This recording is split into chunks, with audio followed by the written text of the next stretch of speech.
Olá, esse é o programa Academia em Debate, um programa da Chancelaria da Universidade Presbiteriana Mackenzie. Hoje, no nosso programa, nós temos o privilégio de receber Dr. Marcos Eberlin, professor doutor titular da Universidade Estadual de Campinas, onde lidera a área de pesquisa química.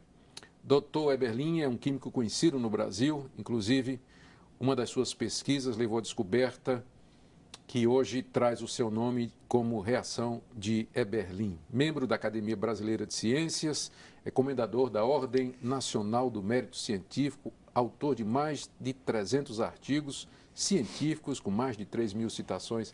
A lista é muito grande, doutor Marcos, para que nós citemos aqui. Muito bem-vindo ao nosso programa, é uma alegria recebê-lo.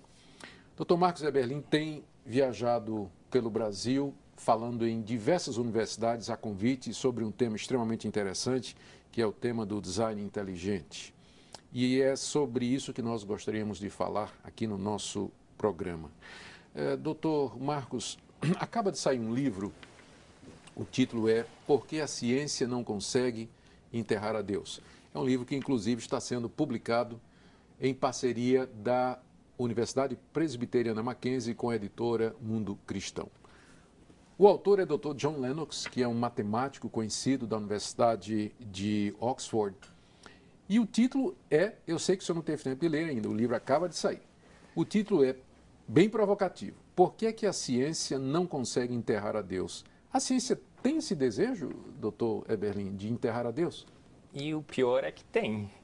E eu acho que tem sim. Vivendo no meio acadêmico, entre os acadêmicos, a gente percebe que esse desejo existe, é real, há tentativas nesse sentido. E por que isso acontece? Porque a ciência nasceu com a imensa maioria dos cientistas acreditando em Deus. Pois é, e hoje eles querem... Os pais da ciência, os pais da matemática, da química, da física, da mecânica quântica, todos ao observarem o universo, eles tiravam como uma conclusão clara, nítida, todos eles, de que Deus realmente existia. E os fundamentos da ciência, as suas bases, foram todas estabelecidas dentro desse princípio, dentro dessa visão, dessa conclusão. Mas em 1859 o paradigma mudou. Um homem escreveu um livro, um químico fez uns experimentos e, achando nós que estávamos sendo iluminados, mudamos de opinião. Agora nós vamos explicar tudo através de forças, matéria e energia.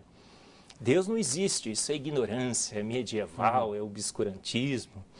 E com essa nós saímos e por 150 anos nós temos falado que vamos explicar tudo através de energia, força e matérias, mas a gente não tem conseguido. Então há um desejo da ciência de enterrar Deus. Existe alguma coisa no conceito de Deus, a ideia de um ser sobrenatural, todo-poderoso, invisível, que criou todas as coisas e está presente aqui? Existe alguma incompatibilidade intrínseca entre isso e o método científico? Não, incompatibilidade nenhuma. O método científico é capaz de trabalhar com forças, com energia, com matéria, e ele é também capaz de detectar a ação de uma mente inteligente nesse universo. Mas nós excluímos essa possibilidade. Em 1859, a ciência decidiu banir a possibilidade do sobrenatural. 1859? 1859, quando o livro foi escrito. A teoria foi aceita. E o que acontece hoje? A gente acha que realmente Deus em termos de ciência, nós sepultamos Deus. E a gente anunciou que nós sepultamos Deus, mas os dados não permitem essa conclusão. Então os cientistas hoje vivem um grande dilema.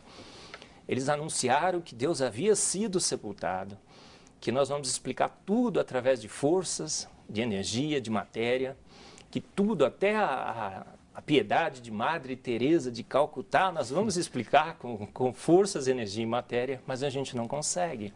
E esse dilema faz com que a ciência tente enterrar a Deus, porque a sua tese é que Deus não existe, que o sobrenatural não existe. Mas os dados hoje, como nunca antes, nos levam a uma conclusão totalmente oposta. Falar em dados como nunca antes, eu ouvi que acaba de ser feita a descoberta que dentro do código do DNA existem outros códigos dentro do código do DNA. Isso é uma das grandes provas de que realmente uma mente extremamente inteligente arquitetou a vida e o universo. É a informação que rege a vida. É um dos grandes requisitos da vida que nós descobrimos através da ciência, que a vida é baseada em informação e da mais alta qualidade. Então, quando a gente vê o DNA, não é um nível só de informação, são vários níveis de informação. É informação, é meta-informação, é informação que rege a informação. São algoritmos que estão escritos, encriptados, zipados dentro do DNA. E a ciência só conhece uma fonte capaz de gerar toda essa maravilhosa informação da vida, uma mente inteligente. Então, esse dilema, queremos enterrar Deus, nós quisemos fazer isso, a gente tinha essa intenção, mas a informação, os dados que nós mesmos coletamos nos impedem de fazer isso. Mas imagine, professor, se concedermos a ideia de bilhões e bilhões de anos, o sistema evolucionista, não poderia, dado assim um tempo quase que infinito, associado a mutações aleatórias, randômicas, chegar a esse tipo de coisa? Não é só, se a gente aumentar o tempo, não haveria essa possibilidade? Essa, Augusto, é uma das grandes falácias da evolução. Eles imaginam que todos os processos são viáveis e que se a gente desce então a esse processo, bilhões e bilhões, todo o tempo, né, ele acaba sendo viável, inclusive inevitável. Uhum. Então é o que eu chamo do são-tempo da evolução. Só que a falácia... O padroeiro da evolução. A falácia diz que todos os processos têm uma certa viabilidade, mas isso não é verdade. A gente descobre hoje em ciência que muitos dos processos básicos na cadeia evolutiva têm uma viabilidade zero, absolutamente zero. Então você pode dar todo o tempo desse universo. Eu costumo dizer, você pode dar eternidade, 2 eternidades, 3 eternidades. E esse processo não vai ocorrer. É como você imaginar que alguém pulando possa chegar na Lua. Então você pode ficar pulando um século, bilhões de anos, uma eternidade toda. Jamais um processo inviável acontecerá. Então o são-tempo não tem realmente nenhuma chance contra processos inviáveis. E a gente descobriu que na cadeia evolutiva nós temos vários e vários e vários processos inviáveis. O início, a origem da vida, do ponto de vista químico, é completamente inviável. Uhum. Pois é, esse é o programa Academia em Debate, hoje discutindo sobre a complexidade do processo humano, da vida, do DNA, das informações com o Dr. Marcos Eberlin. Tem mais depois do intervalo. Fique conosco.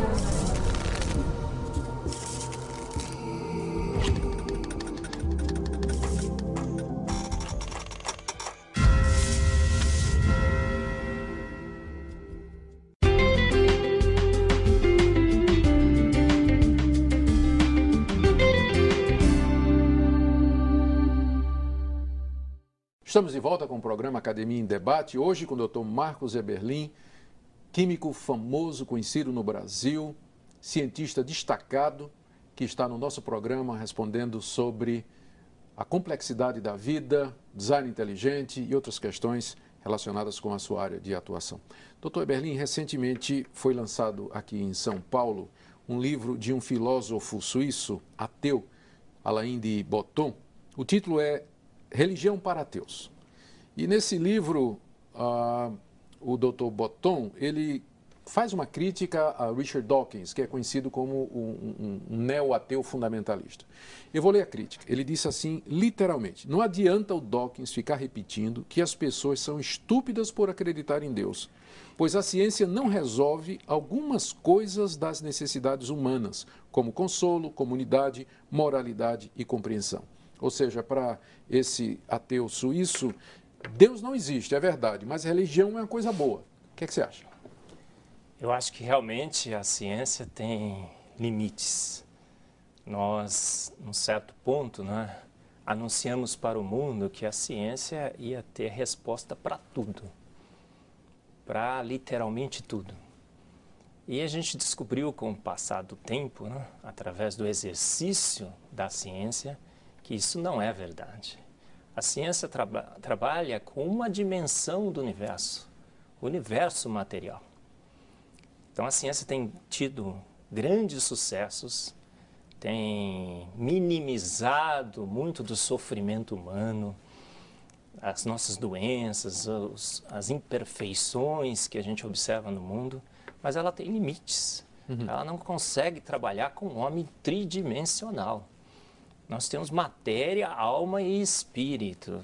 E a gente tem que lidar com a alma e o espírito e fora da ciência. Então, acho que esse conselho é muito bom porque a gente coloca realmente a ciência no seu lugar. A ciência é excelente, mas ela tem limites. Então, nós vamos chamar apenas o cientista? Não, a gente tem que chamar o teólogo.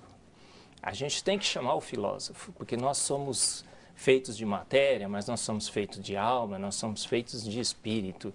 E há muito da personalidade, do relacionamento, da constituição dos seres vivos, para esse muito a ciência realmente não tem resposta. Falar em constituição do ser vivo, você teve recentemente um debate com o Pondé, Luiz Felipe Pondé, conhecido filósofo brasileiro, psicanalista, e o título do debate foi Homem do Barro ou do Macaco?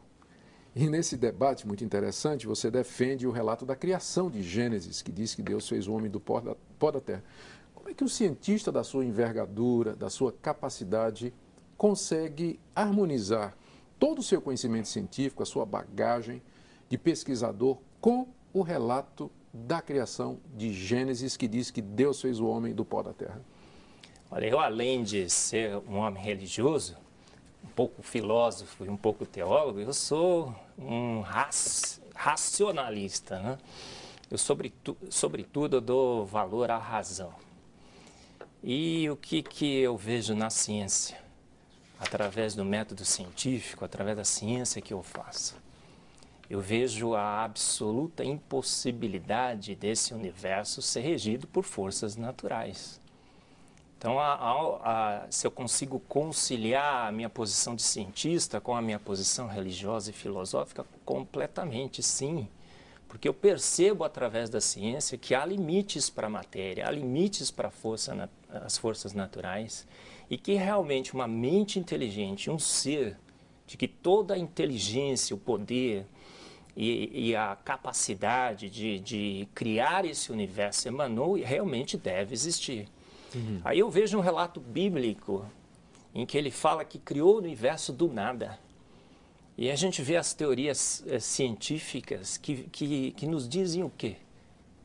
Absolutamente essa declaração é verdade. O universo foi criado do nada. A singularidade do Big Bang era um nada absoluto. Não havia espaço, não havia energia, não havia tempo. Então, do nada fomos criados. E eu vejo no relato bíblico que alguém me fala que do nada me criou. E várias outras declarações bíblicas que a ciência não tem acesso, não tem como comprovar, mas que os indícios, as evidências casam muito bem com o relato bíblico. Então, como homem racional, sobretudo racional, eu vejo no relato bíblico uma descrição que bate muito bem com o que eu entendo do mundo físico e natural. Por isso, aceito como num ato de fé, mas uma fé racional. Eu costumo dizer que eu não creio em doentes. Eu creio em algo que é racional, que é alicerçado em argumentos racionais, em filosofia da melhor qualidade. E a conciliação, o relato da criação, de que do barro fomos feitos, faz sentido, inclusive, com a constituição do ser humano. Então, análises já foram feitas que demonstram, né, que essa constituição química bate com o ser humano. Então, é um relato que satisfaz plenamente o meu consciente e o meu racional. O senhor, numa declaração feita durante uma entrevista a um jornal de grande circulação, disse que a sua motivação para fazer ciência era entender como Deus criava as coisas, ou criou as coisas, usando as próprias leis da química e da física. Esse tipo de postura que você mesmo definiu como sendo religiosa, isso não lhe coloca numa situação de desconforto na academia com relação aos seus colegas? Augusto, outros eu acho que cientistas? Pelo contrário, na realidade. Porque a percepção que essa mente inteligente, que esse ser inteligente existe, ele está em todos. Na realidade, a gente tenta negar. Mas a gente, no fundo, a gente sabe que essa mente existe. Uhum. E eu tenho essa liberdade, talvez porque não assumi o compromisso que a ciência assumiu contra o sobrenatural, de fazer essa... Ali, a bioquímica revelou que a vida é muito mais complexa do que o Darwin jamais poderia ter imaginado. Porque, a despeito disso, a despeito de todas essas descobertas, prevalece ainda na academia a teoria de que a vida teve uma origem espontânea. Se está claro a sua complexidade. Eu acredito, Augustus, que foi por culpa de um pacto, de uma posição que nós assumimos há 150 anos atrás.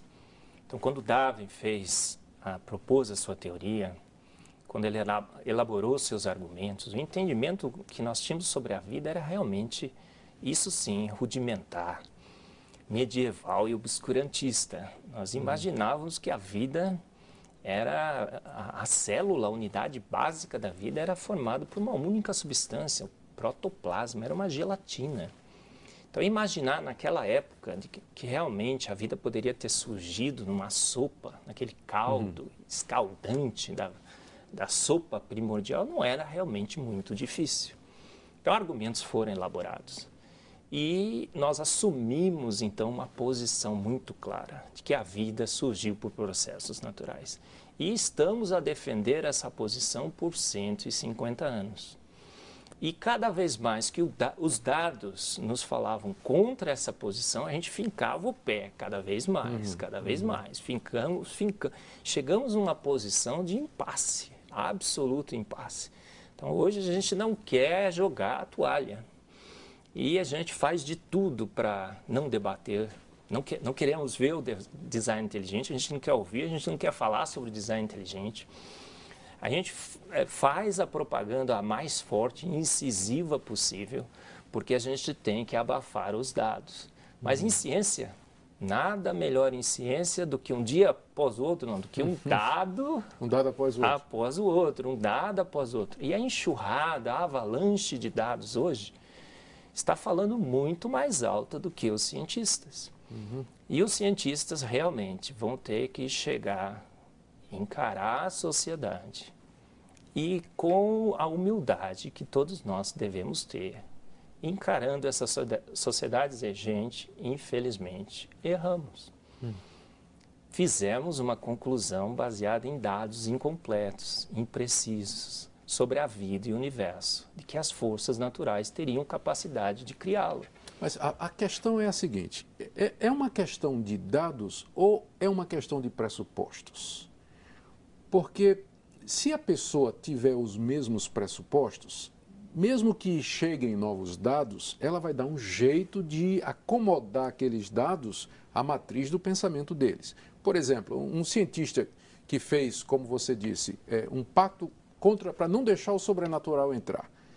Então, se de repente as teorias antigas da geração espontânea da vida aqui no planeta não derem certo, ele pode recorrer a uma outra teoria que também é muito aceita, que é a panspermia, de que do espaço vieram as sementes que semearam aqui na Terra o princípio da vida. não seria mais uma questão de mudança de arcabouço de pensamento do que propriamente de mais e mais dados? Certamente. A panspermia eu costumo chamar de uma desesperação. Na constatação da absoluta inviabilidade da vida ter surgido nesse planeta através de forças naturais, dela ter evoluído através de processos naturais, mutação e seleção natural, e não querendo admitir a possibilidade de que realmente deva existir uma mente inteligente, que muitos vão associar com Deus, e principalmente com o Deus bíblico, o que nós fazemos? Primeiro, a gente muda a teoria da evolução. Então, uma das coisas que a gente costuma observar é que o que realmente evolui é a teoria da evolução. Então, ela está sempre se adaptando aos novos dados, tentando contorná-los. Mas quando o Francis Crick, por exemplo, ele observando a vida e o universo, chegou à conclusão de que realmente, gente, é inviável, o que ele fez? Ele tinha duas opções. Ou ele fala, realmente foi uma mente inteligente. Talvez essa mente inteligente seja o Deus bíblico. Mas ele não gostava dessa opinião. E aí o que ele fez? Lançou o problema literalmente para o espaço. Não, gente, então foram os ETs. Foram os ETs que vieram aqui. Foram os ETs que vieram aqui. Então, mas realmente, é uma desesperação. Você não tem opção aqui. Você não gosta da única opção disponível. Você transfere o seu problema para o espaço. O senhor é pesquisador químico. O senhor trabalha fazendo pesquisas nessa área, algumas delas premiadas, e inclusive, já dissemos no início do programa, uma reação leva o seu nome hoje. Numa entrevista a um jornal recentemente, você disse que, como químico, você percebe na sua análise, na sua pesquisa, aquilo que você chamou de assinatura de Deus. Você disse que é possível detectar intencionalidade tecnicamente, cientificamente. Como é que é possível isso? Como é que se detecta intenção, que uma coisa foi feita de propósito se usando o método científico? Várias ciências, Augustus, usam esses métodos de detecção de design, de propósito, de intenção. A arqueologia, por exemplo, quando você vê uma peça, você observa ali aquela ponta daquela flecha. Então, o que você vê? Puxa vida, alguém fez isso aqui com propósito, com uma intenção, ele queria matar aquele bicho. Então, ele fez uma ponta dessa flecha afiada, ela é leve o suficiente para poder ser lançada, então ele vai poder ficar à distância. Então, em arqueologia, a gente já usa várias estratégias, vários métodos para a detecção de design. Procura de seres extraterrestres, a gente fica analisando lá o sinal. Então, se a gente vê sem padrão algum, mas se está tocando uma musiquinha, né? Fala, poxa vida, é um ET, está mandando uma... Então, a ciência sabe, ela tem estratégias, ela tem metodologia. O método científico é capaz de detectar a propósito, design, ação inteligente. E é utilizando essa mesma metodologia que a teoria do design inteligente analisa a vida e o universo.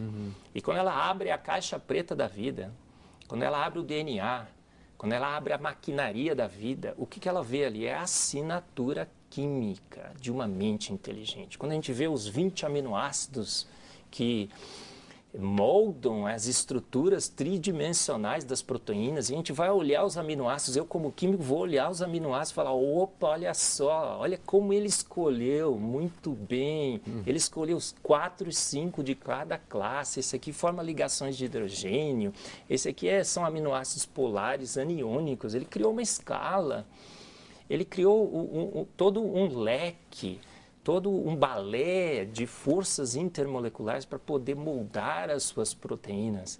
Então, a gente não tem acesso a Deus, mas a gente tem acesso à sua obra. E a gente entende a sua lógica, a gente entende como ele arquitetou, como ele planejou tudo através da ciência. Por isso que ciência é uma forma da gente chegar um pouco mais a Deus. Porque observando a sua obra, a gente vê essa assinatura, a gente vê o padrão, a gente vê a lógica e a gente copia a lógica que está ali. Muito bem. Esse foi o programa Academia em Debate, hoje com o Dr. Marcos Eberlin, falando a respeito do design inteligente, complexidade da vida e outros assuntos. Dr. Marcos, muito obrigado pela sua presença no nosso programa. É sempre uma alegria recebê-lo aqui. É sempre um privilégio estar aqui no Mackenzie, porque é uma universidade de portas realmente abertas. Muito obrigado. Se você deseja entrar em contato conosco, escreva para nós no endereço de e-mail academiaemdebate@mackenzie.br. Até o próximo programa.